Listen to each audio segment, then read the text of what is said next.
In Nyarlathotep. The crawling chaos. I am the last. I will tell the audient void. I do not recall distinctly when it began, but it was months ago. The general tension was horrible. To a season of political and social upheaval was added a strange and brooding apprehension of hideous physical danger. A danger widespread and all-embracing, such as danger as may be imagined only in the most terrible phantasms of the night. I recall that the people went about with pale and worried faces, and whispered warnings and prophecies which no one dared consciously repeat or acknowledge to himself that he had heard. A sense of monstrous guilt was upon the land, and out of the abysses between the stars swept chill currents that made men shiver in dark and lonely places. There was a demoniac alteration in the sequence of the seasons. The autumn heat lingered fearsomely, and everyone felt that the world, and perhaps the universe, had passed from the control of known gods or forces to that of gods or forces which were unknown. And it was then that Nyarlathotep came out of Egypt. Who he was, none could tell, but he was of the old native blood and looked like a pharaoh. The Fellahin knelt when they saw him, yet could not say why. He said he had risen up out of the blackness of 27 centuries, and that he had heard messages from places not on this planet. Into the lands of civilization came Nyarlathotep, swarthy, slender, and sinister, always buying strange instruments of glass and metal, and combining them into instruments yet stranger. He spoke much of the sciences, of electricity and psychology, and gave exhibitions of power which sent his spectators away speechless, yet which swelled his fame to exceeding magnitude. Men advised one another to see Nyarlathotep, and shuddered.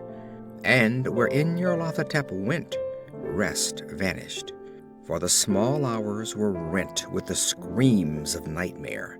Never before had the screams of nightmare been such a public problem.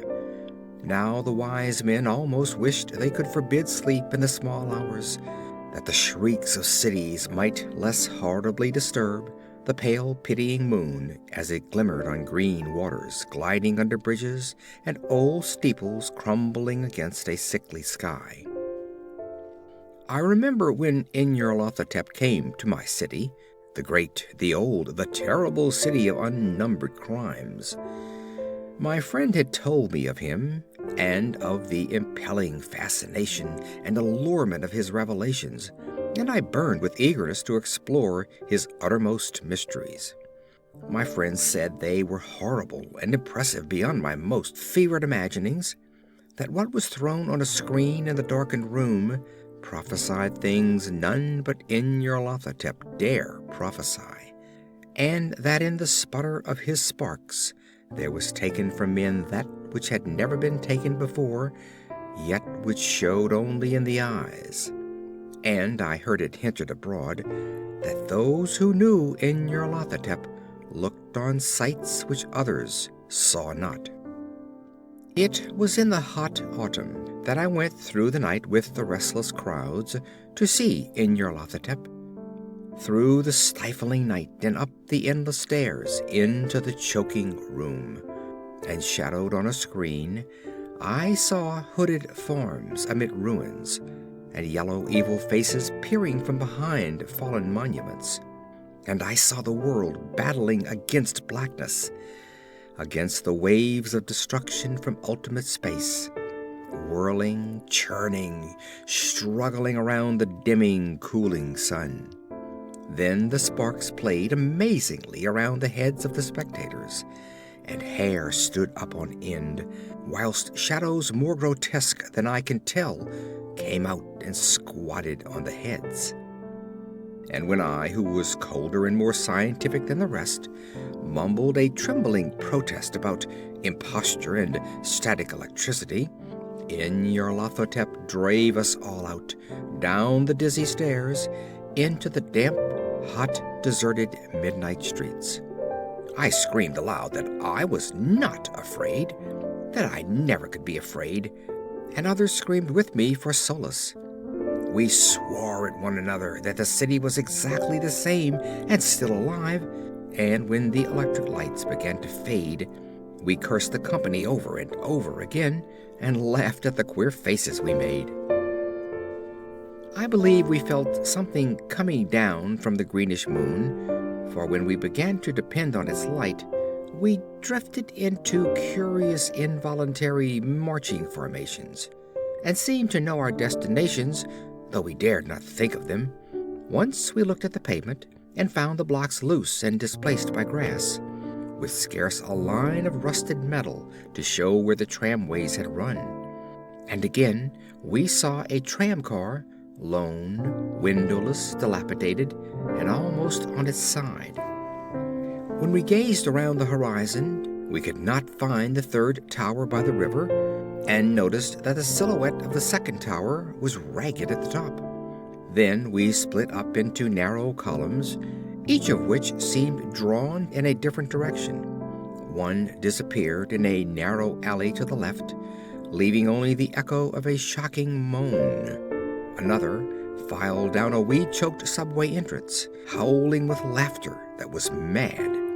My own column was sucked toward the open country, and presently felt a chill which was not of the hot autumn, for as we stalked out on the dark moor, we beheld around us the hellish moon glitter of evil snows.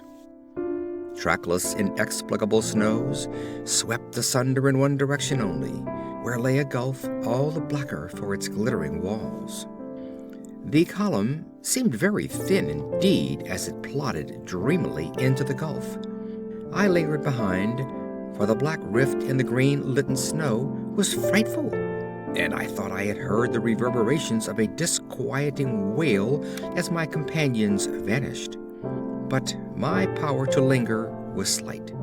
As if beckoned by those who had gone before, I half floated between the titanic snowdrifts, quivering and afraid, into the sightless vortex of the unimaginable.